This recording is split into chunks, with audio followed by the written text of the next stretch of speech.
Hello hello hello. ये लो, ये तो पहले ही फ्रीज हुआ पड़ा, नहीं चल गया। Hello hello hello, good evening good evening good evening everyone, नमस्ते नमस्ते नमस्ते। हाँ, आधा घंटा बर्बाद हो गया हमारे बच्चे का। हाँ, प्राइम मिनिस्टर के साथ मीटिंग था, फेल हो गया सर हमारा। अब आ रहा भाई साहब वीडियो और ऑडियो। पहले तो ये बता दो, माइक भी पहना हुआ भाई साहब, आज मुहूर्त थोड़ा खराब हो गया है। हाँ, good evening everyone, love you all love you all love you all. आपका पैसा लेकर के भागेंगे नहीं, संडे को वापस कर देंगे बेटा, इसका 2 गुना 3 गुना 4 गुना। हाँ, जितना भी आपको लग रहा है आपका समय बर्बाद हो गया है, बहुत ज्यादा क्रूशियल मीटिंग्स आपकी हो सकती थी, है ना। हाँ, उसका भरपाई पीडब्ल्यू कर देगा, टेंशन मत लीजिए। यस, हाँ, एक्चुअली में बड़े बड़े बैचेस होते हैं ना, स्टार्टिंग में क्या होता है ना, थोड़ा सा फटता तो है ये, ठीक है, कोडिंग वोडिंग फट जाता है इनका, ये इनका लैंग्वेज तो कोड फट गया, ठीक है। तो अब ठीक हो गया, आई थिंक सील दिया है हम लोगों ने, लैंग्वेज बेसिक में हम ऐसे ही बोल पाएंगे। Yes, love you all love you all. तो मेरा नाम है राजवंत सिंह, तीसरी बार बता रहा हूं आज के दिन ही, ठीक है, भूल ना गए हो आधे घंटे में। तो हम लोग आज करेंगे बेटा अपने लक्ष्य जेई बैच में इलेक्ट्रिक चार्जेस एंड फील्ड का लेक्चर नंबर 5, ठीक है। हाँ, आ जाओ भाई आ जाओ। तो हमारे पास वही क्वेश्चंस हमें करने हैं, तो चलिए बेटा हम लोग क्वेश्चंस को स्टार्ट करते हैं, ठीक है। वेरी गुड, आई होप आप सभी लोगों को आवाज सही से आ रही है। एक बार थम्स अप कर दीजिए, ठीक है, 30 सेकंड का मैं आपको टाइम दे रहा हूं, थम्स अप कर दीजिए। वॉइस एंड वॉइस और शक्ल वाले और वीडियो, हाँ, वॉइस और वीडियो, ऑडियो एंड वीडियो आपकी बिल्कुल सही है। मैं कहूं 2 बार वी वाले कैसे आ गए। हाँ, हम लोग ऑडियो वीडियो बोलते हैं ना। हाँ, यस, सारे बच्चे एक बार थम्स अप कर दीजिए। हाँ, टेक्नोलॉजी का इस थोड़ा फेल हो गया अभी भाई साहब, तुम जानते नहीं हो, अभी आज सबकी बैंड बजने वाली है, ठीक है। ऐप अगर इधर उधर हुआ कुछ, बैंड बज जाएगी, मजा आ रहा। सारे बच्चे यस। हाँ, इसमें भी मिस क्लिक हो गया है, वाह। इसको चलते चलते अचानक से यूट्यूब का वीडियो चला दो ना, तो इसको हल्का सा भी वो नहीं लगेगा, अरे ये बैच में से मैं यूट्यूब पे कैसे आ गया, ठीक है। एक तो भैया नो पोल, अरे दादा रे दादा, मार ले अपनी खोपड़िया में हम। हाँ, चलो भाई, मेजोरिटी को आ रही है, कुछ तो ऐसी बहरे हैं ही, ठीक है। हाँ, कोई दिक्कत नहीं है।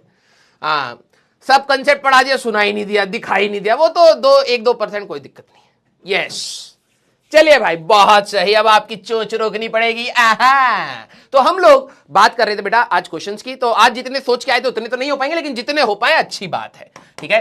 तो क्या बोला गया बेटा, हमारे पास थोड़ा सा, हमारे पास 11th क्लास की चीजों से हम लोगों ने कनेक्ट करा है कि भाई मान लो कि मेरे पास 2 डब्बे हैं, ठीक है।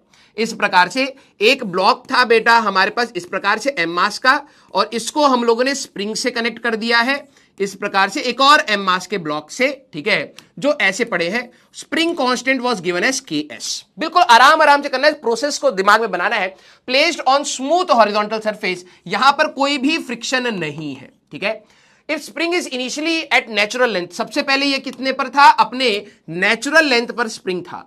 और स्प्रिंग जब नेचुरल लेंथ पर होता है तो क्या कोई फोर्स लगता है, बिल्कुल नहीं sir, this was the natural length, ठीक है। अब क्या हुआ, इनको आपने चार्जेस दे दिए हैं Q एंड Q। प्रोसेस को सोचना है कि जैसे ही मैं इन दोनों को Q और Q चार्ज दूंगा तो चार्जेस क्या करेंगे अब सिस्टम में, सब पॉजिटिव पॉजिटिव चार्ज रिपेल करेंगे, दूर जाने की कोशिश करेंगे, तो क्या स्प्रिंग खींचेगा। अब ये प्रोसेस तेरे को खुद से सोचना है। हाँ सर, ये दोनों खींचेंगे, दोनों साइड मास सेम है, तो आप सिमेट्रिकली आप कह सकते हैं कि सर ये कुछ ऐसी कहानी हमारे पास हो जाएगी, दोनों ही कहीं ना कहीं यहां से मूव कर जाएंगे। तो यहां पर आपका x/2 हो जाएगा और यहां पर आपका x/2 होगा। अब कुछ बच्चे, सर हमको स्प्रिंग देखते ही डर लगता है। हाँ, तो स्प्रिंग फोर्स होता है K times spring constant into total elongation, पूरा जो भी आपका इलोंगेशन होगा वो रहेगा बेटा। तो ये कितना आएगा, KSX। स्प्रिंग हमेशा रीस्टोरिंग फोर्स लगाता है। सर यहां पे ना हम लोगों को माइनस पढ़ाया गया था, किसी भी वेक्टर के सामने माइनस मतलब डायरेक्शन के बारे में ही है। अगर तू स्प्रिंग को खींचेगा तो स्प्रिंग वापस आने की कोशिश करेगा। यस, तो स्प्रिंग कैसे फोर्स लगाएगा बेटा, स्प्रिंग फोर्स आपका यहां होगा Kx एक ब्लॉक पर, और यहां पर आपका होगा Kx इस तरीके से, राइट।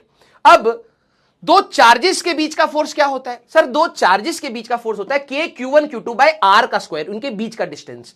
क्योंकि आपने चार्ज कितना दिया था सर? हम लोगों ने चार्ज दिया था इसको भी प्लस क्यू, इसको भी प्लस क्यू, तो क्या दोनों रिपेल करेंगे? हाँ सर, दूर जाने की कोशिश करेंगे, तो इस पर फोर्स आएगा सर हमारे पास के क्यू का स्क्वायर डिवाइडेड बाय डिस्टेंस कितना है sir? L plus x by two plus x by two, L plus x का होल स्क्वायर। ठीक है, और सर यहां पर भी वैसे ही फोर्स लग रहा होगा के क्यू का square divided by L plus x का स्क्वायर। क्वेश्चन को ना बेटा प्रोसेस आपको बनाना पड़ेगा। अब इन्होंने क्या बोला था? अब इन्होंने बोला था कि हमारे पास बताइए what was the natural length of the spring, मतलब आपके लिए L वेरिएबल है, आपके लिए L वेरिएबल है। ठीक है, तो कैसे करेंगे यार? ये रुका हुआ है ना बेटा, तो रुके होने के लिए नेट फोर्स जीरो रहेगा। हाँ, तो बस आपको करना था सर kx की वैल्यू, एक्चुअली में ये स्प्रिंग वाला k है, ksx की value sir k Q square divide by L plus x का होल स्क्वायर हमें यहां पे करना है ना? हमें तो सर कहीं ना कहीं अगर आप देखें तो हमें L प्लस एक्स बेसिकली चाहिए, तो हम लोग यहां पर स्क्वायर रूट कर सकते हैं, वो L की वैल्यू चाहिए स्क्वायर रूट अगर आप यहां पे कर दें तो हमारे पास आएगा अंडर रूट में ks इंटू एक्स की पावर, ऐसे लिख लीजिए, इक्वल टू हमारे पास अंडर रूट में K Q divided by L plus x. हमें यहां पर अगर आप देखें तो L प्लस एक्स की वैल्यू आएगी अंडर रूट में K Q divided by under root में के एस एक्स, इस टाइप से, और L की वैल्यू आपकी आएगी, मैं इसको इस साइड लिख देता हूं। सारे बच्चे जरा एक बात हम जब करेंगे बिल्कुल सीरियस बेटा, ये डिवाइडेड बाय अंडर रूट में K S x minus x, this was the original length of the spring. किस किसने ये चीज खुद से सॉल्व करा? सारे बच्चे एक बार दिल बनाइए। Matched sir y x by two, बेटा खुद सोचना, ये दोनों दूर जाएंगे, दोनों का मास सेम है। दिमाग लगा, न्यूटन्स के लॉ ने बोला था कि भाई हमारे पास कोई भी स्टेट चेंज कब करेगा? जब फोर्स लगेगा। इस पर भी वही फोर्स है, इस पर भी वही फोर्स है। हाँ सर, दोनों का मास भी सेम है, तो दोनों का एक्सेलरेशन भी सेम होगा। हाँ, तो जितना ये जाएगा उतना ही ये जाएगा। तो अगर टोटल इलोंगेशन x है, लव यू बेटा, टोटल इलोंगेशन x है तो आधा ये होगा, आधा ये होगा, या तो ऐसे सोच। दूसरी बात जो 11वीं क्लास में थोड़ा बहुत अच्छे से पढ़े हैं, centre of mass. Centre of mass सिर्फ एक्सटर्नल, नेट एक्सटर्नल फोर्स की वजह से ही चेंज हो सकता है। तो इसका जहां पर भी सेंटर ऑफ मास रहेगा, मान ले इस सिस्टम का सेंटर ऑफ मास यहां था, जैसे ही तूने इन दोनों को चार्जेस दिया तो रिपेल करेंगे। ये जो इलेक्ट्रोस्टैटिक फोर्स है ये एक इंटरनल फोर्स है, सेंटर ऑफ मास को शिफ्ट नहीं कर सकता, तो सेंटर ऑफ मास जहां था वहीं रहेगा। तो जितना ये आगे गया उतना ही ये आगे जाएगा। क्या आपको इस लॉजिक से भी समझ आया? हाँ या ना?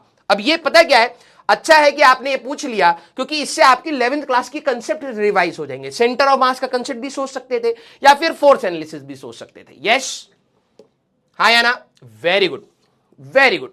तो ये हमारे पास आंसर आया। ठीक है, अगला सवाल, question number 2। Very good. Charge Q is fixed at a point and another equal and opposite charge is revolving around. ये आपका बाद में भी बहुत सवाल बनेगा। एक चार्ज क्यू है बेटा हमारे पास, इसको हम लोगों ने क्या कर दिया है? फिक्स कर दिया है, और इसी के अराउंड हमारे पास एक नेगेटिव चार्ज घूम रहा है। ठीक है, equal and opposite minus Q का चार्ज हमारे पास इसके अराउंड हमारे पास घूम रहा है with omega. Find the radius of the circular path. ये कितने रेडियस पर हमारे पास घूम रहा होगा? अब सारे बच्चे वेरी गुड। अब कोई को लगेगा सर हाँ स्क्वायर रूट का क्या कह रहे हो? हाँ अभी आते हैं। ठीक है, वेरी गुड। कोई भी पार्टिकल, अब जो बच्चे सर मेरी 11th वीक है, भाई ध्यान से सुन, न्यूटन्स ने क्या बात बोलती है, अब ये तू रिवाइज करेगा। 11th क्लास का रिवीजन ऐसी होता है। न्यूटन्स ने बोलता है जब तक आपका नेट एक्सटर्नल फोर्स नहीं होगा स्टेट चेंज नहीं करेगा। रुका हुआ है तो रुका रहेगा, चल रहा था तो सीधे चलेगा, और स्पीड वैल्यू 2 मीटर पर सेकंड से चल रहा है तो 2 मीटर पर सेकंड से ही चलेगा। जब तक तू उसको बार बार, जैसे तू धागे से किसी चीज को घुमाता है तो तू धागे से बार बार उस पर फोर्स लगा रहा है कि उसकी डायरेक्शन चेंज हो। अनटिल एंड अनलेस आपके सर्कुलर मोशन में सेंट्रीपिटल फोर्स नहीं है तो डायरेक्शन चेंज नहीं होगी। Very good. अब कंसेप्ट, कुछ बच्चे जिनकी 11वीं वीक है ऐसे ही रिवाइज होती जाएगी बेटा। कंसेप्ट आपका ये है, for for circular motion in this case there should be centripetal force, should be centripetal force. अब जो बच्चों को वीक लगता है, मेरे वर्ड्स को ध्यान से सुनना, एक ऐसा फोर्स जो इसको सेंटर की तरफ खींचे, अदरवाइज बेटा, अदरवाइज ये ना सीधे ही चला जाएगा। मान लीजिए ऐसे घूम रहा है, अचानक से पॉजिटिव चार्ज हटा देगा तो ये सीधे ही चला जाएगा। इसकी डायरेक्शन बार बार कौन चेंज कर रहा होगा? सर कोई ना कोई फोर्स बार बार इसको अंदर की तरफ रखने की कोशिश कर रहा होगा। अब मुझे बताइए वो फोर्स कौन सा होगा? Very good, very good. तो सेंट्रीपिटल फोर्स का सर फॉर्मूला नहीं पता, वो मैं बता देता हूं, बस इतना याद कर ले। जब 11th रिवाइज कराएंगे तो ये भी आ जाएगा, mv²/r भी होता है, mr ओमेगा का स्क्वायर भी होता है। ये 11th का रिवीजन हो गया। Very good sir. Electrostatic force, very good, यही बस इतना ही करना है बेटा। अब धीरे धीरे तेरे दिमाग में चीजें चलनी स्टार्ट होंगी। सब पॉजिटिव नेगेटिव अट्रैक्ट करते हैं, मैंने कहा हां सर। इनका जो ये फोर्स होएगा, ये फोर्स की वैल्यू आएगी, वैल्यू डायरेक्शन मैंने शो कर दिया है, दैट इज के क्यू डिवाइडेड बाय आर का स्क्वायर। तो के क्यू का स्क्वायर बाय आर का स्क्वायर, यही हमारे पास सेंट्रीपिटल फोर्स कौन बनेगा। और बेटा इस प्रकार के सवाल अगर बोर्ड्स में आ जाए तो आपको हर चीज लिखनी है। तो आप लिखेंगे एम आर ओमेगा का स्क्वायर, सर यही के क्यू स्क्वायर बाय आर का स्क्वायर हमारे पास हो रहा है। हमें बोला था रेडियस बताने के लिए, तो आर का cube that is equal to K Q का स्क्वायर बाय एम ओमेगा का स्क्वायर। आर की वैल्यू दैट इज, सारे बच्चे दिल बनाएंगे जिनका यही रिजल्ट आया था कि पावर 1/3। सारे बच्चे दिल बनाएंगे जिनका यही रिजल्ट आया था। कंसेप्ट मैच्ड, लव यू बेटा। तुम्हें लग रहा होगा सर ये तो छोटा सवाल है, ऐसे ही बिल्ड होते चले जाएंगे और संडे की जब हम लोग लेवल अप क्लास लेंगे तब आपको समझ आएगा कि सर यही छोटी छोटी चीजें हम लोगों ने जोड़ दी। वेरी गुड, कंसेप्ट आपको समझ आया। अब आगे चल के कहीं पर भी सर्कुलर मोशन है तो सबसे पहले दिमाग में आना चाहिए, सर कोई भी चीज सर्कल में कब घूमेगी? सन के अराउंड अर्थ कैसे घूमती है? सर ग्रेविटेशनल पुल बार बार उसको सर्कुलर मोशन में रखने की कोशिश कर रहा है। अगर अर्थ सन को अट्रैक्ट ना करे तो अर्थ बिल्कुल टेंजेंशियली निकल जाएगी। तो कभी भी सर्कुलर मोशन आए सबसे पहले दिमाग में आना चाहिए कि सर सेंट्रीपिटल फोर्स ढूंढता हूं, जो भी फोर्स टुवर्ड सेंटर होगा उसको या तो mv²/r रखूंगा या mr ओमेगा स्क्वायर। क्योंकि क्वेश्चन में ओमेगा के टर्म्स में था तो मैंने ये यूज किया, अगर क्वेश्चन के टर्म में v होता तो मैं ये यूज करता। लव यू बेटा। मुझे लग रहा था आज क्लास खराब होगी, क्योंकि पता है ईमानदारी से बताऊं, I was waiting for this class, क्योंकि अब हम लोग ना थ्योरी से हटके क्वेश्चंस में जाएंगे और वो आधा घंटा वेस्ट हो ना, मेरे को लगा यार बच्चे ना मेरे पे गुस्सा करेंगे। ऑल्दो टेक इशू है लेकिन मेरे पे गुस्सा करेंगे, क्लास नहीं हुई, ये नहीं हुआ, वो नहीं है। लेकिन आई एम सो ग्रेटफुल कि आप लोग अच्छे से वो बिहेव कर रहे हैं। Third question, a block of mass m, अब लॉज ऑफ मोशन से टच करा रहे हैं। लॉस हमारे पास है, block of mass m is tied to a string. String मतलब कुछ बच्चों को लगेगा दिस इज धागा, ठीक है, इसका मास है m, ठीक है, और आपने इसको एक धागे से बांध दिया है फ्रॉम द सीलिंग, सीलिंग मतलब छत। Another block of mass m, ठीक है, अनदर ब्लॉक हमारे पास ऑफ मास m हमारे पास ये है, is vertically beneath it's separation d, ये इसके बिल्कुल नीचे है बेटा, और इनके बीच का जो गैप है दैट इज d, ये दे रखा है। If both the blocks are given equal and opposite charges plus q and minus q, मान लो एक को ये है एक को ये है, equal and opposite charges, find tension and normal reaction on the ground. Very good. सारे बच्चे मुझे बताइए ये दोनों एक दूसरे को अट्रैक्ट करेंगे या रिपेल करेंगे? जो लोग कह रहे हैं ना 11th वेस्टेड, बेटा यहीं से लॉजिक बन जाएगा, कोई खतरनाक चीज नहीं है। तू बस मेहनत करने की कोशिश तो कर यार, कम से कम मैं रिक्वेस्ट कर रहा हूं, कोशिश तो कर। ये बता प्लस क्यू और माइनस क्यू क्या करेंगे? कुछ बच्चे कह रहे हैं सर मैंने माइनस ऊपर ले लिया, कोई फर्क नहीं पड़ेगा सवाल में, अट्रैक्ट करेंगे। अब देख इसमें होता है free body diagram. Free body diagram sir 11th class मेरे को आती नहीं, आप बार बार ऐसे टर्म से ले लो, इसके बिना तू चैप्टर ही कंप्लीट नहीं कर पाएगा। थोड़ी बहुत चीजें, जैसे ये वाला ब्लॉक है, आराम आराम से करा रहा हूं, कोई तेजबाजी से वो तो है नहीं। इसके पास वजन होगा, हाँ सर। मैं क्या वजन mg लिख सकता हूं? Yes sir. ये धागे में खिंचाव होगा, हाँ, तो धागे के अंदर टेंशन होगा, हाँ सर। अब कुछ बच्चे कहेंगे सर टेंशन आपने ऊपर क्यों बनाया, नीचे क्यों नहीं बनाया? तेरे को अगर मैं धागे से बांधू, क्या मैं धक्का दे सकता हूं? कुछ सोच, किसी चीज को तू धागे से बांधे, क्या तू धागे से धक्का दे सकता है? नहीं। धागे से तू खींच सकता है, पुल कर सकता है ना? तो ये वाला जो पॉइंट है, ये एक दूसरे को पास ला सकते हैं ऐसे। तो धागे के अंदर का जो टेंशन होगा टी, वो ऐसे रहेगा। Very good.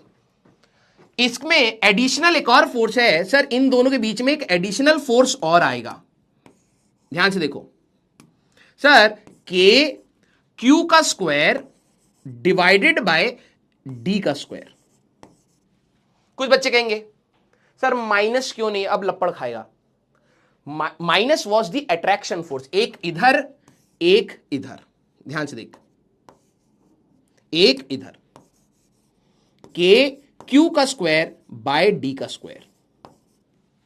सर इसका भी तो वजन होगा, हाँ, mg। और एक वर्ड आता है नॉर्मल रिएक्शन। कोई भी चीज आपस में टच कर जाए, जैसे ये और ये टच करेंगे, तो इनके बीच में एक फोर्स होता है नॉर्मल रिएक्शन। वो हमेशा होता है दूर ले जाने वाला। ये इसको इधर धक्का देगा और ये जमीन को धक्का देगा। ये पुश फोर्स होता है। धीरे धीरे आगे यूज होते होते याद आ जाएगा तेरे को, ठीक है? तो ये नॉर्मल रिएक्शन ऐसा है। किस किस के फ्री बॉडी डायग्राम मैच कर गया? दिल बनाएंगे बेटा, बिल्कुल टफ नहीं है, बिल्कुल टफ नहीं है। ये देख, ये 11th क्लास थी तेरी, ठीक है? सर मेरे को 11th नहीं आती, तो बहुत बेसिक सी चीज, किसी चीज को तू टांगेगा, इसका वजन होगा, हाँ सर इसका है, सर इसका भी होगा, हाँ, जो जमीन पे पड़ा है, ये ले, जो जमीन पर पड़ा है। Very good sir. जिसको आप धागे से टांगोगे, धागा खींचेगा तो धागा रोकने की कोशिश करेगा, हाँ, तो टेंशन बना दिया। सर आपने जमीन पे रखा है, इसका वजन है mg। नॉर्मल रिएक्शन नहीं पता सर, मैंने कहा ये रुका हुआ दिख रहा है, हाँ, नेट फोर्स 0 होगा, हाँ, तो अगर एक फोर्स mg नीचे है तो उसको रोक कौन रहा है? Normal reaction. वो कांटेक्ट की वजह से आया था, बस इतनी सी तो बात थी। अब सर इलेक्ट्रोस्टैटिक फोर्स भी तो होंगे, हाँ, ये होगा के क्यू का स्क्वायर बाय डी का स्क्वायर और के क्यू का स्क्वायर बाय डी का स्क्वायर। खत्म। इतना क्या था भाई इसमें? 11th है सर, 11th है। इन्होंने बोला है टेंशन बताओ और नॉर्मल रिएक्शन। क्या ये रेस्ट पर है? हाँ, रेस्ट पर क्या रखते हैं? Net force 0। ये रुका हुआ कैसे होगा बेटा? जितना ऊपर का फोर्स है उतना ही नीचे का फोर्स होना चाहिए। T is equal to mg plus K Q square by D का स्क्वायर होगा। ये आ गया? हाँ सर, ये भी रेस्ट पर है हमारे पास।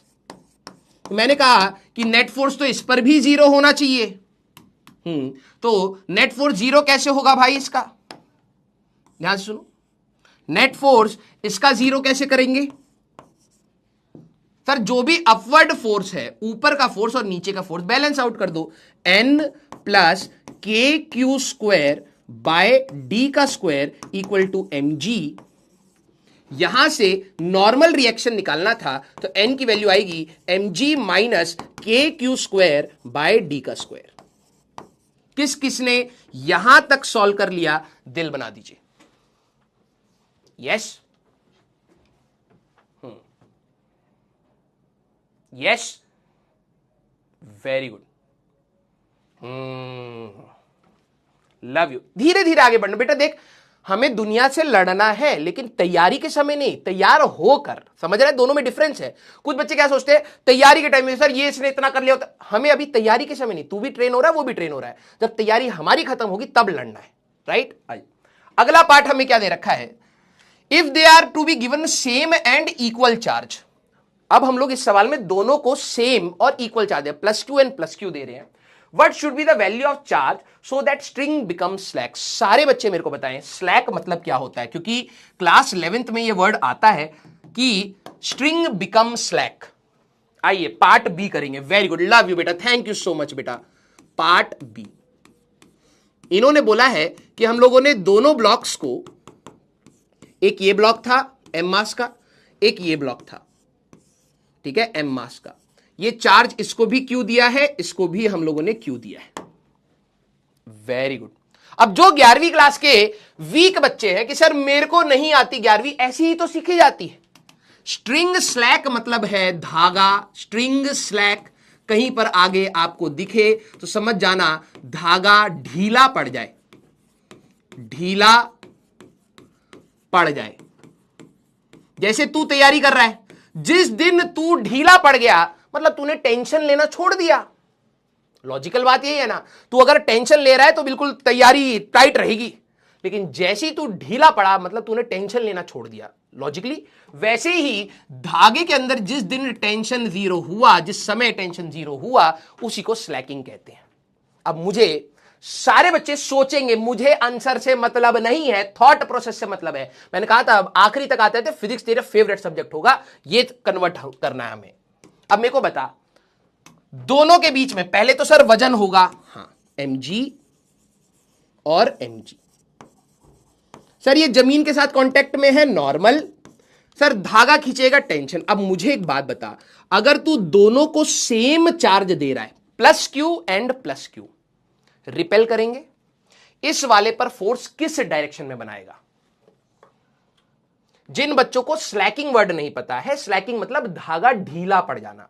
और जब धागा, मान ले तेरे पास कोई वायर है, वो ढीली है तो उसमें टेंशन नहीं है, जैसी तू उसको खींचेगा टेंशन आ जाएगा। तो धागा स्लैक वर्ड कहीं पर दिखे तो समझ जाना टेंशन नहीं होना चाहिए। वेरी गुड, इतना समझ आया ना बेटा? बस इतना ही तो करने के लिए होता है। Sir like charges repel each other, दूर जाने की कोशिश करेंगे। एक फोर्स आएगा सर के क्यू का स्क्वायर बाय डी का स्क्वायर, और सर इधर आएगा के क्यू का स्क्वायर बाय डी का स्क्वायर। मैंने कहा हाँ, लव यू। अब बता, खुद से कलम चला। इन्होंने बोला है कि हमारे पास what should be Q, what should be Q की टेंशन जीरो हो जाए। तूने एक ब्लॉक को यहां पर ऐसे टंगा हुआ है धागे से, तो उसको कहीं ना कहीं ऊपर मूव करने की कोशिश कर रहा है, यही तो हुआ ना। ये एडिशनल फोर्स क्या कर रहा है? ऊपर मूव करने की कोशिश कर रहा है। इन्होंने कहा मैं कितना फोर्स लगाऊं कि हमारे पास धागे में कोई टेंशन ना हो तो गया। T की वैल्यू जीरो है तो के क्यू का स्क्वायर बाय डी का स्क्वायर प्लस टी की वैल्यू mg के बराबर थी। When string slacks, जिस समय धागा ढीला पड़ेगा टेंशन की वैल्यू जीरो कर दे, तो ये टेंशन की वैल्यू जीरो करते ही K Q square by D का square that is equal to mg, Q की वैल्यू आ रही होगी अंडर रूट में mg डी का स्क्वायर बाय हमारे पास k। किस किस का ये आंसर मैच हो गया? दिल बनाइए बस। सर इतना ही सोचना है? यस, 11th क्लास का बस बेसिक चीजें, छोटे छोटे फॉर्मूले, छोटे छोटे कंसेप्ट्स, मैंने कहा था मैं साथ में लेते हुए चलूंगा। तू धीरे धीरे, अभी 11th क्लास का बस इतना ही फोकस करना है। लव यू बेटा। अच्छा, इसमें एक मिनट का पॉज, और मैं आपसे एक सवाल पूछ रहा हूं। कुछ बच्चों को 11th क्लास की टेंशन हो रही है क्या कि सर 11th कैसे करेंगे? क्योंकि एक बच्चे का मेरे पास मैसेज आया था, तो मैंने सोचा मैं आप सभी लोगों को गाइड कर दूं। क्या आप लोगों को बीच बीच में टेंशन होती है क्या कि सर 11th क्लास कैसे होगी? यस यस, हाँ। देखो, 11th क्लास का टेंशन लेना बिल्कुल सही है, मैं गलत नहीं बोलूंगा। क्यों? क्योंकि सर हमें तो एग्जाम के लिए तैयार होना, हम रिलैक्स कैसे हो सकते हैं? बिल्कुल बात सही है, लेकिन राइट नाउ अभी नहीं, अभी नहीं। क्यों? क्योंकि मैंने उस बच्चे को भी ये बात बोली कि बेटा 12वीं क्लास के 3-4 चैप्टर होने दे, एक बार 12वीं तो कंट्रोल कर ले। क्योंकि अगर तूने 11वीं के चक्कर में 12वीं जाने दी या 12वीं उतना स्ट्रांग नहीं हो तो ना ही 11th में कॉन्फिडेंस आएगा, ना ही 12th में कॉन्फिडेंस आएगा। For the time being 3-4 chapter होने दे, मैग्नेटिज्म तक होने दे, ठीक है? तू ये सोच 11th क्लास का सर छोटा छोटा जो आएगा वो मैं करा दूंगा, तेरे को उसका लोड नहीं लेना। जो जैसे अब एसएचएम का जरूरत है तो उसके लिए मैं तेरे को अलग से दूंगा, वो सारी मेरी रिस्पॉन्सिबिलिटी। मैग्नेटिज्म के बाद नो डाउट अब तू धीरे धीरे 12वीं कंट्रोल में आ चुकी होगी, अब तू धीरे धीरे 11th लेना। तो अभी 11th का कोई लोड नहीं लेना, अभी सारा फोकस 12वीं को स्ट्रांग बनाने के लिए। क्लियर? यस। अगला सवाल बेटा, हाँ स्टार मार्क करिएगा। ये सवाल आपका JEE Mains and JEE advance दोनों में, ठीक है? ये सवाल आपका जेईई मेंस, अब मैं बिल्कुल आराम से आऊंगा क्योंकि ये एडवांस तक है। इसका सवाल जब मैं एडवांस के क्वेश्चन कराऊंगा तो दूंगा और देखूंगा कौन बच्चा पकड़ पाता है कंसेप्ट को। टू स्मॉल बॉल्स, बिल्कुल चैटिंग रोक दीजिए, पहले मैं आप लोगों के सामने सवाल प्रस्तुत कर रहा हूं, ध्यान से सोचना बिल्कुल फोकस के साथ। दो स्मॉल बॉल है of mass m are tied to the string length l, मतलब एक धागा है उससे m मास मैंने यहां कनेक्ट कर लिया और ऐसे दो सिस्टम्स है, ठीक है, and are hung from a common point on the ceiling, छत पे से कॉमन पॉइंट से मैंने उन दोनों को टांग दिया, तो कुछ ऐसा होगा। पहले क्वेश्चन समझना है बेटा, आगे मत भागिएगा। हमारे पास एक बॉल ये होगी और एक बॉल ये होगी, दोनों को कॉमन पॉइंट से छत पे से हम लोगों ने टांग दिया है, इसका भी मास m है, इसका भी मास m है, ठीक है। When both the balls are given same charge q, दोनों का मास सेम है, दोनों को सेम चार्ज q दिया है, ड्यू टू म्यूचुअल रिपल्शन, एक दूसरे के ऊपर रिपल्शन लगाएंगे, हाँ sir, due to mutual repulsion they get separated out, दूर हो जाते हैं। Find the angle made by the string with the vertical. अब देखो क्वेश्चन को रीड करना इज इक्वली इंपॉर्टेंट, फिर डायग्राम में सोचना, क्योंकि एग्जाम में हमें यही करना है। मैं देखो डायरेक्टली डायग्राम दूंगा, तू रीड करके यहां तक नहीं पहुंच पाएगा।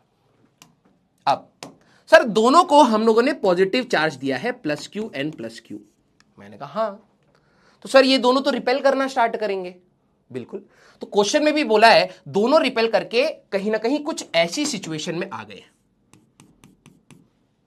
स्टार मार्क करना बेटा, बहुत अच्छा सवाल है, multiple times repeated, multiple times.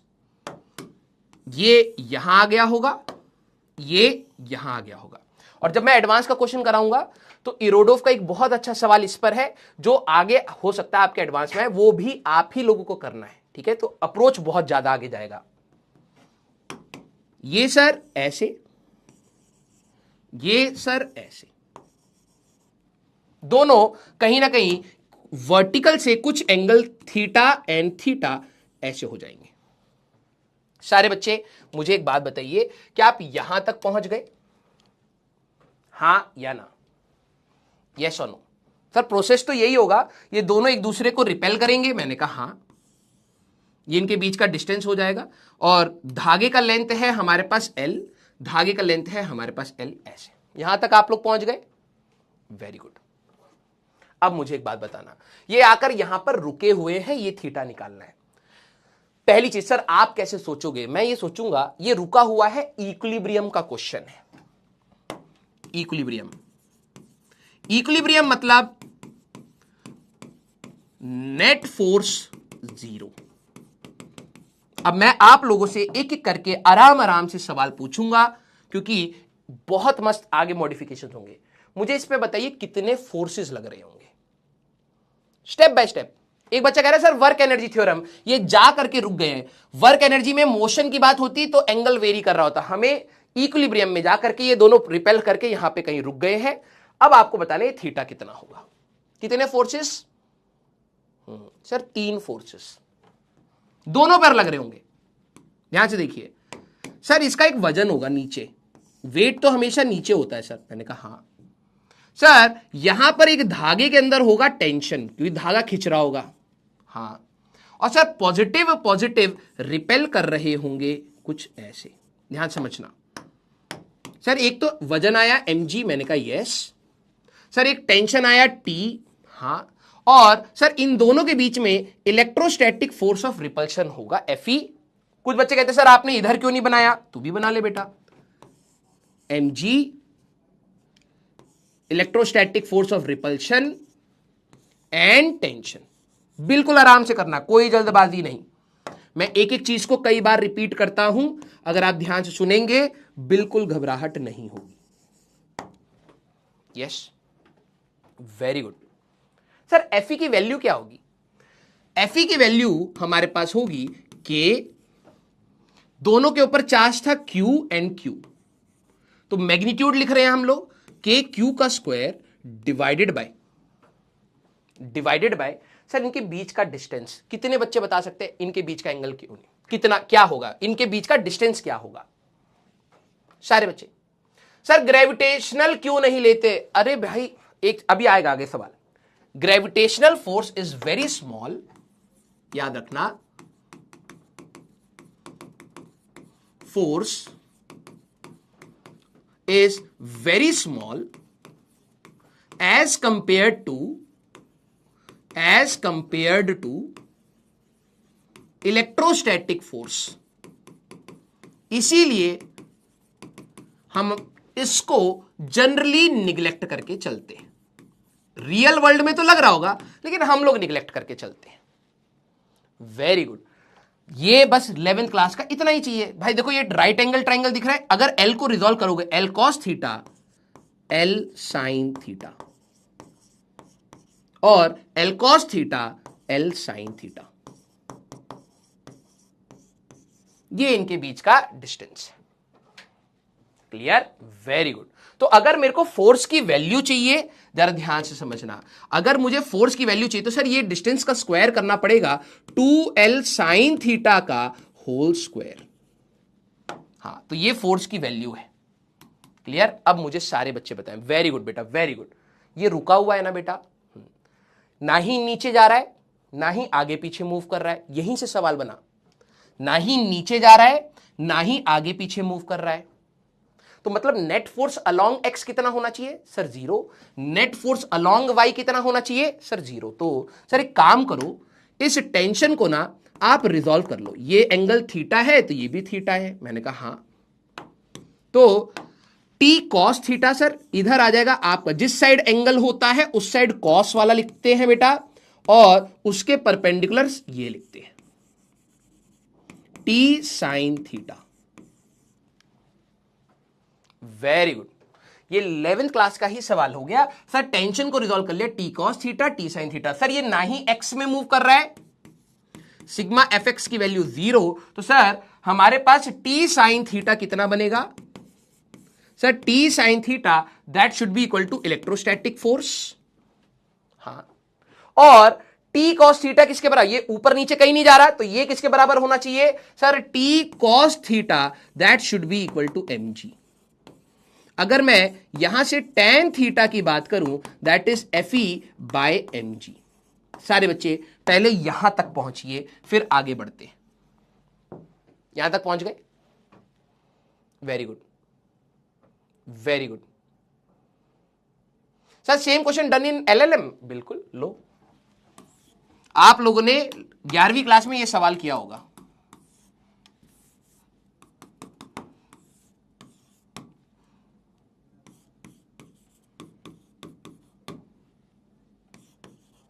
कुछ ऐसे, एक धागे से इसको यहां पे कर दिया, कितना एंगल होगा, तो यहां पर आप टेंशन को रिजॉल्व करते थे, वही सी चीज है। ये 10 न्यूटन की जगह बस इलेक्ट्रोस्टैटिक फोर्स है, और कुछ नहीं है, बस बेसिक छोटा सा चाहिए। क्लियर? सर रिपीट कर दो। अरे भाई रिपीट ही तो करा है इतनी बार। ये रुका हुआ है, हां, तो नेट फोर्स अलोंग एक्स होना चाहिए? नहीं। नेट फोर्स अलोंग वाई होना चाहिए? नहीं। तो ये वाला फोर्स किसके बराबर सर? टी साइन थीटा के बराबर। ये वाला फोर्स किसके बराबर? इसके बराबर। वही लिखा है T sine theta equal to F E, T cos theta equal to M G. मैंने कहा इसका रेशियो ले लो। रेशियो लोगे तो टेंशन टेंशन हट गया, tan theta F E by M G आ गया, खत्म। यस, अभी रुक जा। हां, अब सारे बच्चे यहां पर देखना, लर्न क्या रखना है। सारे बच्चे प्लीज अब देखो, ये सवाल मैंने क्या बोला था, ये सवाल का कंसेप्ट, मैं आपकी चैट रोक रहा हूं क्योंकि आप लोग बहुत एक्साइटेड है, that's good thing, but miss ना हो जाए कोई चीज। ये सवाल डायरेक्टली नहीं आया है, ठीक है, लेकिन इस सवाल को इनडायरेक्ट वे में बहुत बार पूछा गया है, बहुत बार। तो अब हम लोगों ने जो ये रिजल्ट निकाला है tan थीटा, अब इसमें चीजें हमें जो जो सीखनी है सर वो बताइए।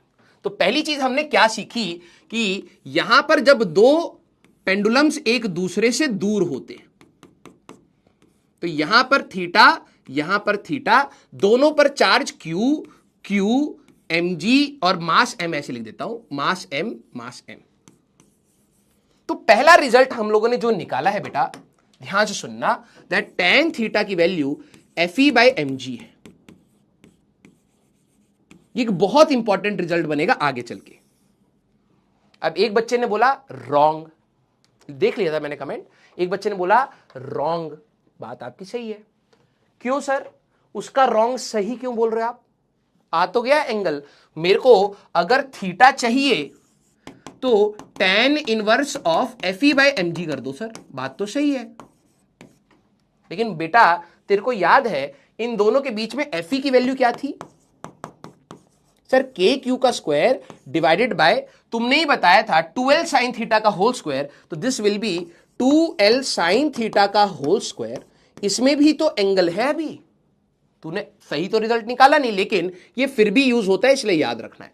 tan थीटा की value electrostatic force divided by mg होता है। तो या अगर तू इसको देखे तो के क्यू का स्क्वायर डिवाइडेड बाय 4l का square sine square theta, sir ये होना चाहिए। तो इसी का एक सवाल है, ठीक है, इन प्रीवियस क्वेश्चन, अब मैं एडिशन कर रहा हूं सवालों की, तो जरा देखना, एक सवाल इस पर ऐसा है, +1 मतलब इसी लॉजिक के ऊपर सवाल ये है, in previous question if angle is small find the value of theta, actual सवाल ये है, अदरवाइज निकाल नहीं पाओगे, ठीक है, निकालने में कैलकुलेशन बहुत गंदी होगी, निकाल नहीं पाओगे। यहां tan थीटा है, यहां साइन स्क्वायर थीटा है, सर थीटा सेपरेट आउट कैसे करूंगा? इसीलिए उन लोगों ने कहा कि एंगल बहुत छोटा है, तो अब बताओ कि ये एंगल कितना होगा, राइट? तो अब जो बच्चा उस समय रॉन्ग कह रहा था, अब तू कहता कि सर tan थीटा की वैल्यू FE/mg है, मैंने कहा हां,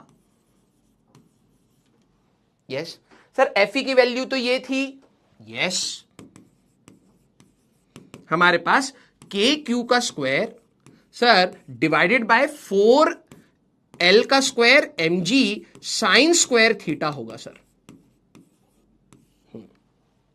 सर हमारे इस एग्जाम में स्मॉल थीटा ही आएगा, हाँ, अदरवाइज बहुत लंबी कैलकुलेशन है, वो ऐसा सवाल अभी तक ना आया है ना पूछा जाएगा। स्मॉल थीटा से बहुत सारी चीजें सीखी जा सकती हैं।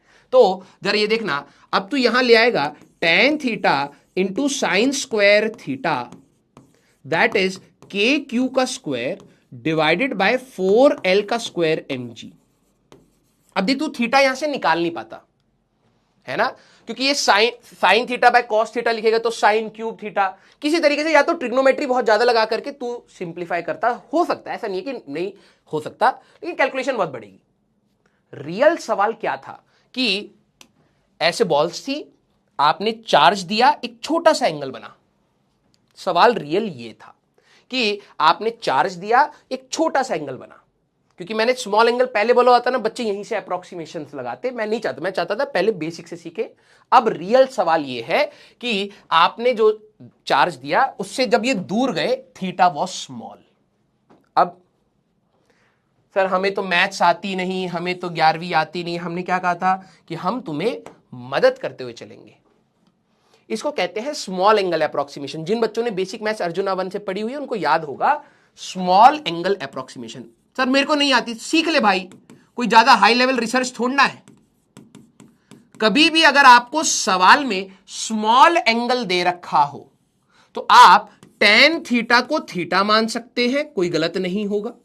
साइन थीटा को आप थीटा मान सकते हैं, कोई गलत नहीं होगा। और कॉस थीटा को आप 1 मान सकते हैं, कुछ भी गलत नहीं होगा, कोई भी आपके मार्क्स नहीं काट सकता, ठीक है। अब ऐसा क्यों सर? क्योंकि मैथ्स में आप लोग अभी जब आप 12वीं में आएंगे तो सीरीज, शायद 11th में होता है, 12th में होता है, आपको सीरीज पढ़ाई जाती है, ठीक है। बाइनोमियल की सीरीज, फिर उसके बाद साइन एक्स की सीरीज, कॉस एक्स की सीरीज, टेन एक्स की सीरीज, वहां पर टीचर आपको बताएगा कि कैसे ये हुआ है, ठीक है। मैं उसमें नहीं जाऊंगा, अदरवाइज हम लोग डिविएट हो जाएंगे। हमें मेन फोकस है कि सर एंगल कैसे निकालें। तो ये इसका रीजन क्या है वो आपको मैथ्स बताएंगे, आशीष सर आपको डील करेंगे इससे। हम लोग इसको अभी सिर्फ यूज करेंगे। आपको याद होना चाहिए tan थीटा, अगर एंगल छोटा है तो थीटा लिख सकता हूं, साइन थीटा को थीटा लिख सकता हूं, कॉस थीटा को 1 लिख सकता हूं, ठीक है। तो क्या मैं स्मॉल एंगल अप्रोक्सीमेशन यहां लगा दूं? स्मॉल एंगल अप्रोक्सीमेशन अगर मैं यहां पर लगा दूं तो ये कितना हो जाएगा सर? थीटा, ये थीटा का square equal to K Q square bye 4l का स्क्वायर mg। यहां से आपका जो एंगल आएगा near about, that will be, sir cube root लेना पड़ेगा, के क्यू का स्क्वायर बाय 4l का स्क्वायर mg की पावर 1/3। ये रिजल्ट याद करना नहीं, अप्रोच समझ आना चाहिए। अब मेरे को बताइए कि आपको बात समझ आई? क्या आपको बात समझ आई? बहुत छोटी छोटी चीजों की रिक्वायरमेंट है बेटा, पैनिक बिल्कुल नहीं करना है। ये वाली चीज सर मेरे को याद करनी पड़ेगी, फॉर द टाइमिंग याद कर ले। Yes, very good. अब बात आई, सर रिपीट कर दो। भाई देख, सवाल मैंने देखो सिंपल फॉर्म में दिया पहले, क्योंकि इतनी सारी चीजें एक साथ नहीं बताना चाहता था मैं। पहली बात, दो ऐसे थे, जैसी चार्ज देंगे सर दूर हो जाएंगे। हाँ, उन्होंने बोला एंगल बताओ, तो दूर होके रुक गए। यस, तो पहली चीज आई सर रुके, दैट मींस इक्विलिब्रियम। तो मैं इसका सर फ्री बॉडी डायग्राम बनाता हूं। वजन नीचे, सर दोनों रिपेल कर रहे हैं, टेंशन ऐसे। तो सर ये रुका हुआ है, एक्स में नहीं चल रहा, वाई में नहीं चल रहा। मैंने कहा हाँ, ये एक्स और वाई में पहले से ही थे, तो इनको नहीं छेड़ रहा। मैंने कहा इसको रिजॉल्व कर लेते हैं, T cos theta T sine theta. ये वाला फोर्स इसके बराबर, ये वाला फोर्स इसके बराबर, तो जैसी रेशियो लिया tan theta equal to F E by M G. ये हमारे लिए एक बहुत इंपॉर्टेंट रिजल्ट है, आगे मैं आपसे सवाल अभी दिखाता हूं। फिर रियल सवाल क्या था कि जो ये दूर गए थे, that angle was very small. Sir question में मेंशन था? हाँ। क्वेश्चन में मेंशन होगा? हाँ। ठीक है, तो मैंने कहा अगर एंगल स्मॉल है तो एफ की वैल्यू आपके पास ये थी, इसमें भी एंगल था, तो मैंने कहा उसको रखो, यहां ले आओ। स्मॉल एंगल में tan थीटा को थीटा लिख सकता हूं, साइन थीटा को थीटा लिख सकता हूं, तो ये थीटा का स्क्वायर और थीटा ये आ गया। क्लियर? Very good. अब बात आती है क्वेश्चन नंबर 2। इसी में जरा देखते हैं कितने बच्चे सोच पाते हैं। Example number 2। अब ये आपको कहीं ना कहीं दिखेंगे बेटा सवाल।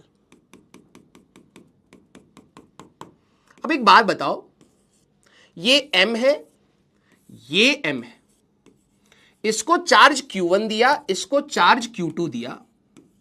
ठीक है, क्या दोनों साइड के एंगल, मान लो इधर है थीटा और इधर है अल्फा, चार्ज मैंने अलग अलग कर दिए, तो थीटा की वैल्यू अल्फा होनी चाहिए। ठीक है, ऑप्शन दे देता हूं, ए थीटा की वैल्यू अल्फा होनी चाहिए, बी क्वेश्चन में Q1 is greater than Q2। ठीक है सर, थीटा की value should be greater than alpha, theta की value should be less than alpha, और हमारे पास नथिंग कैन बी सेड।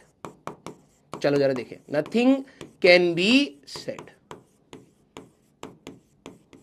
चलो जरा देखते हैं, दिमाग लगाओ। अब जरा आप लोगों का प्रेजेंस ऑफ माइंड मैटर करेगा। चलिए भाई, वेरी गुड, वेरी गुड। अच्छा, डीपीपी में आ गया, आप लोग आगे बढ़ गए, चलिए अच्छी बात है। वहां से छपोड़े हमारे छाप करके यहां बता करके इज्जत कमा रहे हैं। अभी रुक बेटा, तेरे को तंग करूंगा मैं। सर मास m और m है, चार्ज अलग अलग है। अब बच्चे सबसे पहले थॉट में आते हैं, sir Q1 is greater than Q2, इस पर ज्यादा फोर्स लगेगा। अरे पागल इंसान, पागल इंसान, यहां mg है, हां, यहां mg है, हां। ध्यान से देखियो, अब तूने क्या हरकत करी है। ठीक है, इसका मास हम लोगों ने दिया है m, चार्ज है Q1, इसका हमारे पास m, कुछ चार्ज है Q1, m चार्ज है Q2। अब देख, कुछ बच्चे कहते हैं सर इस पर ज्यादा फोर्स लगेगा। पागल है क्या?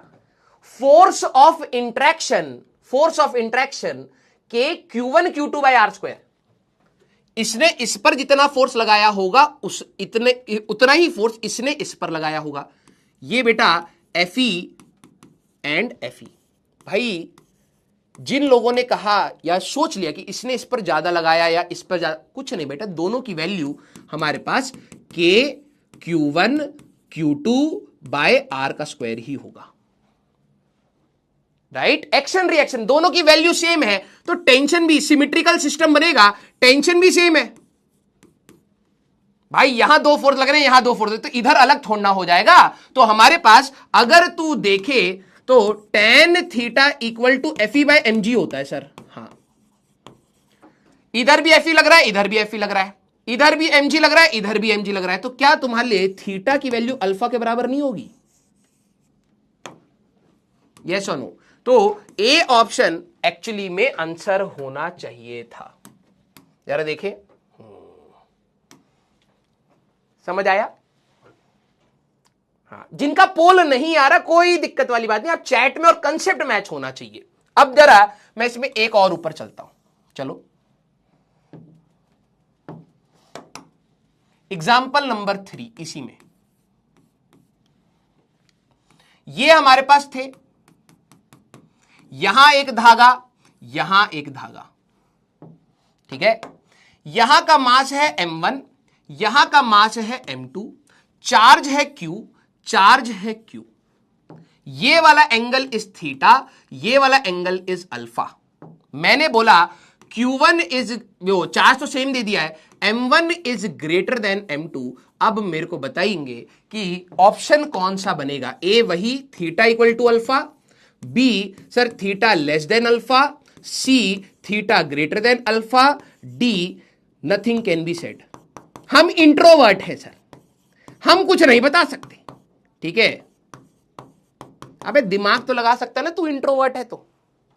चल अब सोच, हाँ दिमाग लगा, हाँ ए मर्दवा लगावा लगावा। समझ आई मैंने क्या बोला। मास m1 और m2, इस बार मैंने मास अलग करा है, चार्ज नहीं। इन क्वेश्चंस में वेराइटीज हो सकती है। सर इस बार मास सेम था, चार्ज अलग था, तो कैसे सोचा वो सोचना है तेरे को। सर इस बार हमारे पास, अबे कहां गया, हाँ इस बार हमारे पास masses are different. Very good बेटा, जरा यहां पे समझ, इसका वजन अलग होगा m1g, इसका वजन अलग होगा m2g। हाँ सर, यार इन दोनों के बीच में जो इलेक्ट्रोस्टैटिक फोर्स होगा वो तो सेम ही रहेगा ना यार, F और F, एक्शन रिएक्शन। हाँ तो क्या तेरे को ये बात समझ आ रही है, tan theta is equal to FE by mg। दोनों साइड पर F और F है, हाँ जिसका मास ज्यादा होगा एंगल कम हो जाएगा, सीधी सी बात। तो मास जिसका ज्यादा होगा वहां एंगल कम होगा। ये भारी चीज है बेटा, ये वाला भारी है, ये वाला हल्का है, तो एक्चुअली में ये कैसे हो जाएंगे, कुछ ऐसे हो जाएंगे। ये पास रहेगा, ये थोड़ा दूर रहेगा। फोर्स दोनों पर सेम लग रहा है, F और F, लेकिन वजन इसका ज्यादा है, इसका वजन एक्चुअली में कम है, ठीक है।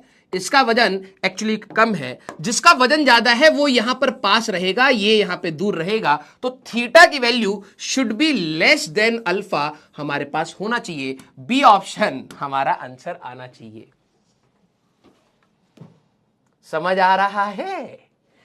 इसीलिए मैंने कहा बेटा मैं तो स्टेप बाय स्टेप तेरे को चीजें बताऊंगा, तेरे को भी सोचना है और फिर रिवाइज करना है, अपने आप कंसेप्ट दिमाग में आ जाएंगे। मिसक्लिक हो गया, अच्छा अच्छा अच्छा अच्छा, काम चोर कहेगा। एग्जाम्पल नंबर 4 जरा देखें, अब पूरा टाइम दूंगा।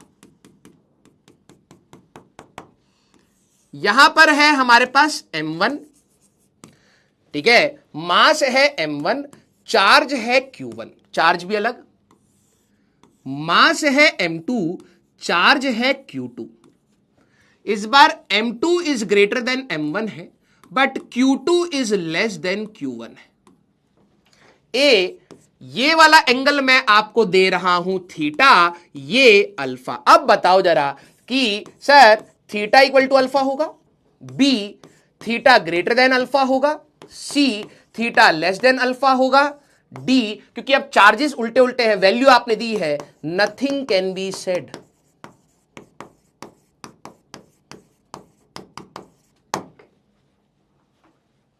हाँ अब ईमानदारी से अपना पूरा दिमाग, और भाई तुम्हारा दिमाग कैसा है, तुम्हारी शरीर पर ही कोई कंट्रोल नहीं, मिसक्लिक कैसे हो जाता है बे। इनका मिसक्लिक हो जा रहा है, दबाना ये कैसे बे। हाँ जरा देखें, इस बार मैंने चार्ज भी अलग दे दिए सर, मास भी अलग दे दिए। m2 ज्यादा है, m1 कम है। Very good, nice nice. इसीलिए कहते हैं रटना नहीं, हमें फिजिक्स में, हमें फिजिक्स में अपने दिमाग को प्रोसेस में डालना है कि क्या हो रहा होगा, इक्वेशन से भी समझना है। अब देखो सर अगर आप इनके बारे में बात करेंगे, मैंने कहा हाँ। सर वजन M2 ये वाला वजन ज्यादा है, मैंने कहा यस। और सर इसका वजन कम है, मैंने कहा हाँ। ऐसा कुछ है।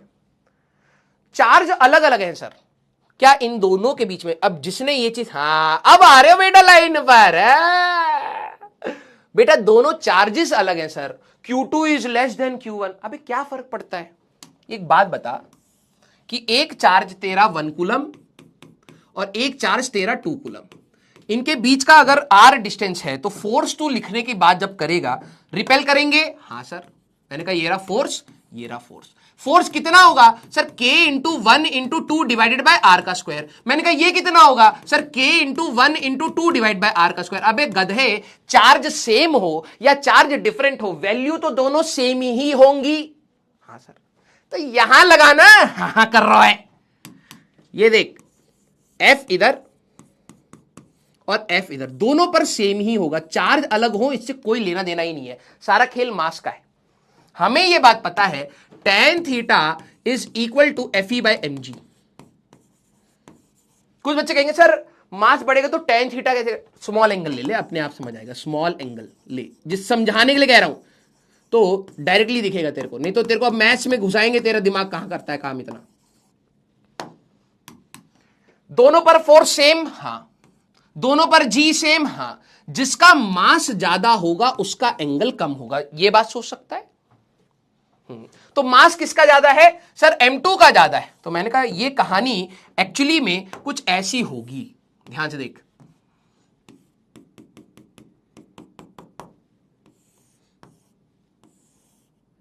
ऐसा कुछ होगा, दोनों के बीच में ये हमारे पास M2G, ये हमारे पास M1G। हाँ, दोनों पर इलेक्ट्रोस्टैटिक फोर्स सेम है इस प्रकार से। और एंगल में अगर तू बात करेगा, ये थीटा है, ये अल्फा है, तो theta should be greater than alpha. Yes, तो कौन सा ऑप्शन आ रहा है बेटा? बी ऑप्शन हमारे पास यहां पर आंसर आ रहा है। हाँ, अभी भी हमारे बच्चे गधे कहीं की। एग्जाम्पल नंबर 5, तैयार हो अच्छे लेवल पर? अबे मिसक्लिक कैसे हो जाता है बे?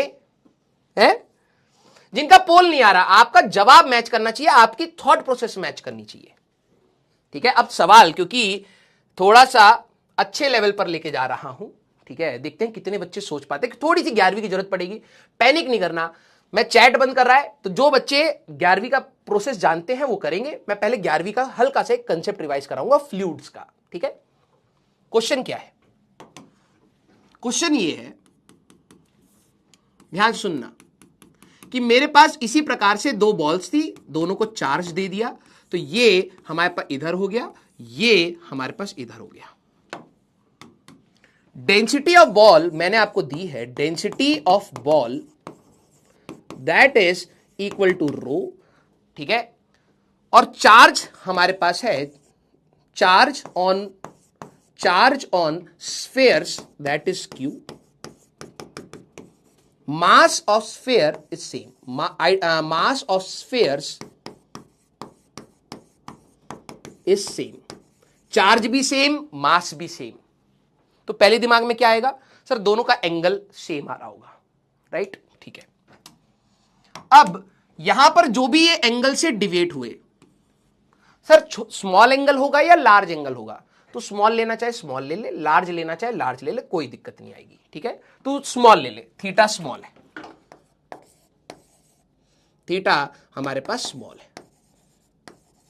ठीक है, या तू लार्ज भी ले सकता है, कोई ऐसे कोई दिक्कत नहीं है। ठीक है, अब मैंने यहां पर क्या किया, the whole setup is dipped in a liquid.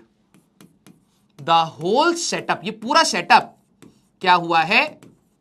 Is dipped in liquid. मैंने एक लिक्विड में डिप करा, dipped in liquid of density sigma and dielectric constant K such that theta remains same, such that theta remain same. सवाल सुनना बेटा, बहुत प्यारा सवाल है और इसको स्टार मार्क करना। कोई अगर अच्छे सवालों की लिस्ट बने इस टॉपिक में तो आपको यह सवाल डेफिनेटली कहीं ना कहीं दिखेगा। क्या करा है मैंने, दो चार्जेस, मास सेम दे रहा हूं, दोनों की डेंसिटी मैंने रो दे दी, चार्ज भी सेम। इस वाले चीजों में कोई पंगा नहीं दिया, जबरदस्ती कोई पंगा नहीं। अब पंगा कहां है, कुछ एंगल आ गया, थीटा बड़ा है स्मॉल, कोई फर्क नहीं पड़ेगा, तू करके देख लियो। ठीक है, तेरे को लार्ज लेना है लार्ज ले ले, स्मॉल लेना है स्मॉल ले ले, कोई फर्क नहीं पड़ेगा। अब मैंने यहां पर करा कि इसको उठा करके मैंने एक लिक्विड में डिप कर दिया। ठीक है, हमारे पास आपने इस पूरे सेटअप को उठा करके कहीं ना कहीं एक लिक्विड में डिप कर दिया है, so that angle remain same.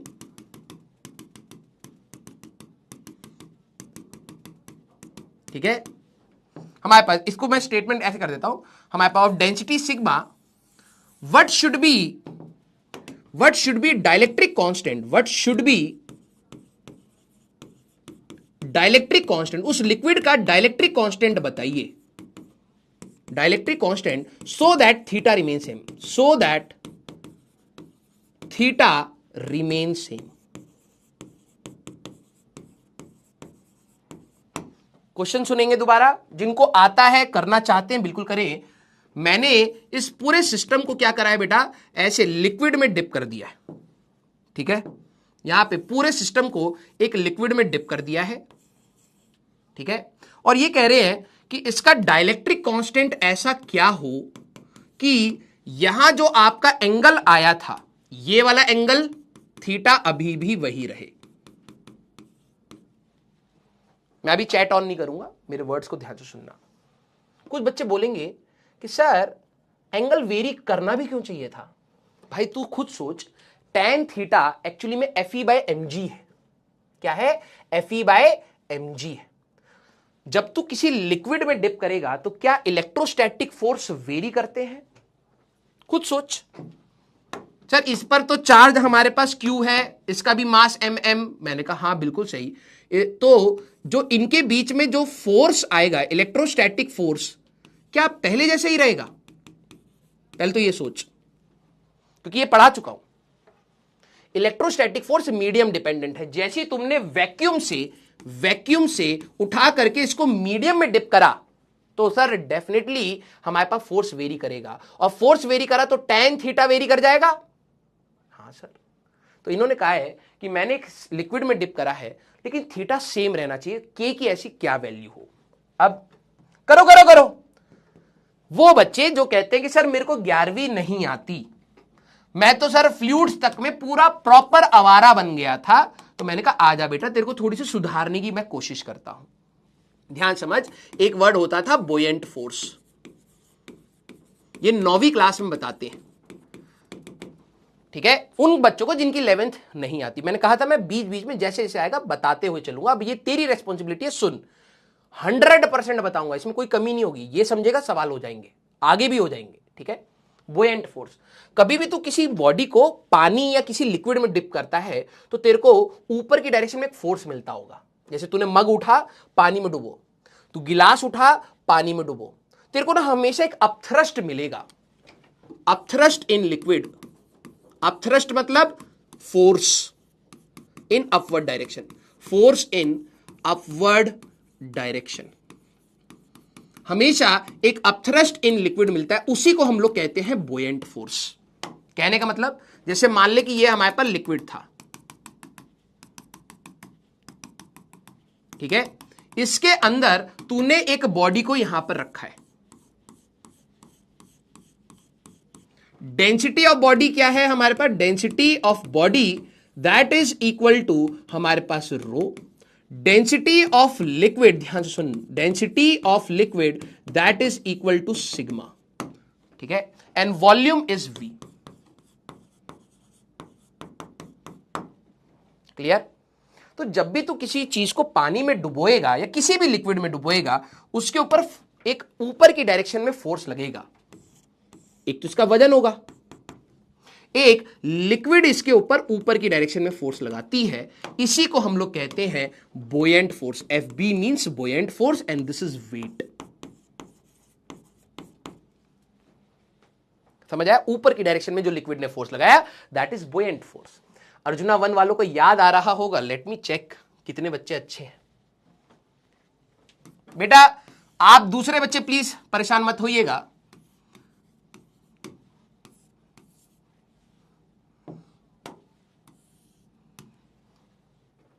Arjuna 1, ये बॉल किधर जानी चाहिए थी, राइट या लेफ्ट? एडवांस का क्वेश्चन जब मैं आपको करा रहा था तो मैंने आपसे पूछा था राइट या लेफ्ट। एक लिक्विड कंटेनर में है बैलून, ये हवा वाला बैलून है, उस लिक्विड में डाल रखा है तो ऊपर जाने की कोशिश करेगा, और जैसे आप उसको उधर ले जाओगे किस साइड जाएगा ये? बस मेरे को ये जानना है कि मेरे अर्जुना थोड़ा बहुत कोशिश भी कर रहे हैं। कुछ बच्चों को लगता है सर आप इधर ले जाओगे तो याद करिए ये ऐसे हो जाएगा आगे की साइड।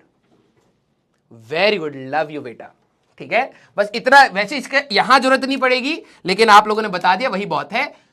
अर्जुनास सर लेयर्स ऐसे हो जाती हैं, बुएंट फोर्स हमेशा लेयर्स के परपेंडिकुलर लगता है। जिनको 11th नहीं आती बेटा ये सब मैं तेरे को करा दूंगा, तू भी यहीं तक पहुंचेगा, टेंशन मत ले। सर लेयर्स के परपेंडिकुलर ये ऐसे हो जाएगा। Very good, thank you so much, ठीक है। अब उसका बहुत सिंपल सा एक वर्जन मैं आपसे पूछ रहा हूं। ये जो बुएंट फोर्स है सर ये होता कितना है? ये आर्किमिडीज ने बताया था, this is wait of liquid displace. जितना लिक्विड डिस्प्लेस होगा उसका वजन निकाल लो, समझे? ये आर्किमिडीज ने बताया था, दिस इज आर्किमिडीज प्रिंसिपल। ये वाला फोर्स होता कितना है? Weight of liquid displace, that is mass of liquid into sir हमारे पास g, acceleration due to gravity. Mass of liquid क्या होगा? वॉल्यूम ऑफ द लिक्विड, तो सर यही है, मैंने कहा density of the liquid that is sigma into g, तो ये होता है बुएंट फोर्स। V हमारे पास V जो यहां पर सबमर्ज्ड है, वॉल्यूम ऑफ बॉडी सबमर्ज्ड, कितना वॉल्यूम बॉडी का लिक्विड में है, body submerged. Sigma is density of liquid, और G was acceleration due to gravity. ठीक है। वेट का फॉर्मूला क्या होता है sir? Weight is mass of the body into g. तो मैंने कहा this is V rho g, इसीलिए वेट को हम लोग लिखते हैं V रो जी, और बुएंट फोर्स को लिखते हैं V सिग्मा जी। यस। अरे तुम्हारी चोच क्यों नहीं बंद हुई? अब होगी। तुम लोग ट्राई करो बेटा, अपना दिमाग लगाओ। तो ये बात जिन बच्चों की 11th वीक है ध्यान से सुनना। किसी भी चीज को पानी में डुबोगे तो सर उसके ऊपर एक ऊपर की डायरेक्शन में फोर्स लगता है, मैंने कहा हाँ। सर उसी को बुएंट फोर्स कहते हैं, मैंने कहा हाँ। मैंने कहा उसकी वैल्यू कैसे निकालेगा? सर आर्किमिडीज प्रिंसिपल ने बताया था that is weight of the liquid displace. कितना पानी डिस्प्लेस हुआ उसका वजन निकाल दो। तो मैंने कहा इधर पानी कितना डिस्प्लेस हुआ, डिस्प्लेस मतलब हटा है सर यही वॉल्यूम का, तो volume V, density of the liquid sigma, और अरे अभी भी चल रही है चैट, क्या है ये? इसको ऐसे करना पड़ेगा, टेक्नोलॉजी खराब हो गया है आज। हाँ, सिग्मा इंटू जी, ठीक है। अब एक कंसेप्ट होता है इफेक्टिव ग्रेविटी, जी इफेक्टिव, याद रखना इन एनी लिक्विड। ये बाद में भी मैं सवाल कराऊंगा एडवांस के, उसमें जरूरत होगी, फिर मैं इतना डिटेल में नहीं बताऊंगा, समझ रहा है? अब इफेक्टिव ग्रेविटी क्या होती है, मेरे वर्ड्स को ध्यान सुन। जैसे मान ले मैंने तेरे आंखें बंद करी और मैंने तेरे को एक धागा दिया यहां पर और 2 kg बांध दिया। क्या करा? 2 kg बांध दिया। अब तेरे को दिखाई नहीं दे रहा है, दिखाई देगा तो अलग चीज है। तेरी आंखें बंद है और मैंने कहा क्या तेरे को फील हो रहा है वजन? तू कहेगा हाँ। अगर मान ले तू नाप सकता तो मैं कहता भाई कितना वजन फील हो रहा है? सर 2g नीचे होगा, टेंशन इधर होगा, मेरे हाथ पे टेंशन है सर 20 न्यूटन हमारे पास है। तूने कौन सी वैल्यू यूज करी? 2g, क्योंकि तेरे को भी ग्रेविटी फील हो रही है। तूने कहा 2g और टेंशन मेरे हाथ पे सर वही आ रहा है 20 न्यूटन होगा। मैंने कहा बहुत सही। अब मैंने क्या करा, चालाकी से, तेरी आंख तो बंद है, मैंने चालाकी से उसको ऐसे कर दिया। क्या करा? ऐसे कर दिया, पकड़ लिया, उठा लिया, धागा ढीला हो गया। तूने कहा सर ब्लॉक है? मैंने कहा हाँ अभी भी है। अच्छा सर मेरे को तो कुछ फील ही नहीं हो रहा। मैंने कहा अच्छा, ग्रेविटी सर नहीं लग रही है, आपने बोला हम आपकी बात नहीं काटेंगे, मास है लेकिन मुझे कुछ फील नहीं हो रहा सर, तो टेंशन तो mg होना चाहिए, मतलब g की वैल्यू सर 0 होगी। कहीं ना कहीं जो ग्रेविटी थी उसने कहा कि सर फील नहीं हो रहा है, ग्रेविटी ही 0 हो गई, क्योंकि आंख तो बंद है, उसको थोड़ा ना पता है मैंने पकड़ रखा है। वैसी चीज समझ कि तेरी आंख बंद है, मैंने उस डब्बे को पानी में डुबो दिया, तेरे हाथ में डब्बा था, वो ब्लॉक टंगा हुआ है, मैंने बाल्टी उठाई, बाल्टी में ऐसे डाल दिया। अब तेरे को भी पता है जैसे वो डब्बा पानी में जाएगा तो पानी उस पर ऊपर फोर्स लगाएगा, तो तेरे को हल्का महसूस होगा, मास तो चेंज हो नहीं सकता। तू कहेगा सर मैं एक ऐसी जगह भी हो सकता हूं जहां पर ग्रेविटी अब कम लग रही है, हल्का फील हो रहा है सर, बहुत हल्का फील हो रहा। तो इफेक्टिव ग्रेविटी कहने का मतलब कि एक्चुअली में लिक्विड में तुम्हें फोर्स या एक्चुअल वजन कम महसूस होगा। एपरेंट वेट, अगर मैं आपकी आंख बंद कर दूं, अगर मैं आपकी आंख बंद कर दूं और इसको पकड़ने के लिए कहूं तो मैं एक्चुअल फील नहीं होगा, जो रियल वजन है वो फील नहीं होगा, कम फील होगा। क्यों? क्योंकि जो उसका वेट एक्चुअल था उसमें बोयेंट फोर्स कम कर देगा उसको। यस, तो अगर आप देखें तो एक्चुअल वेट क्या था सर, वी रो जी, हाँ, और माइनस, ठीक है, माइनस बोयेंट फोर्स था वी सिग्मा जी।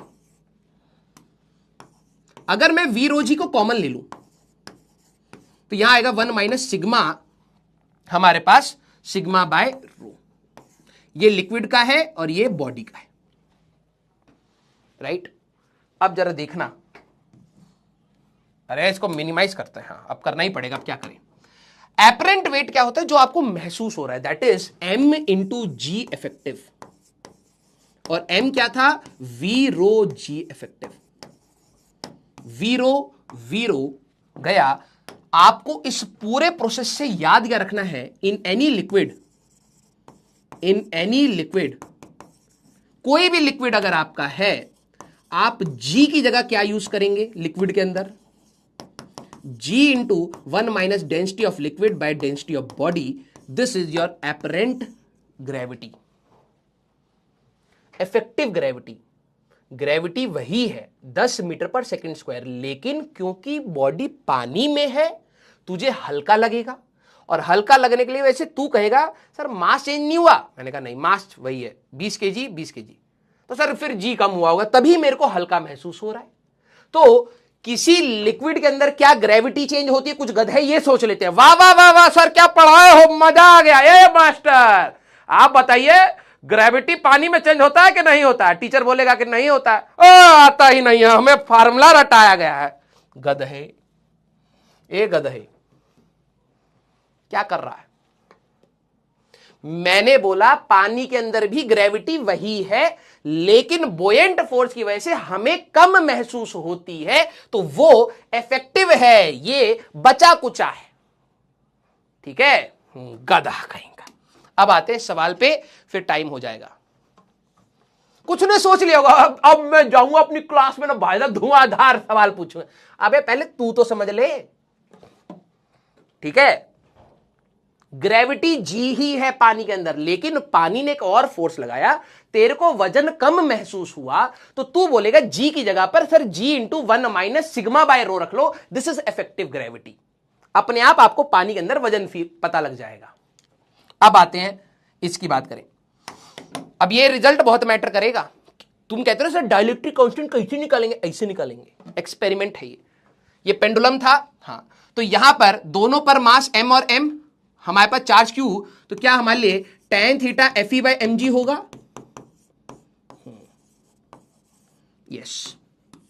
अब इन्होंने कहा है कि मैंने लिक्विड में डिप कर दिया, तो लिक्विड में डिप करते ही क्या होगा, दो चीजों पे चेंज।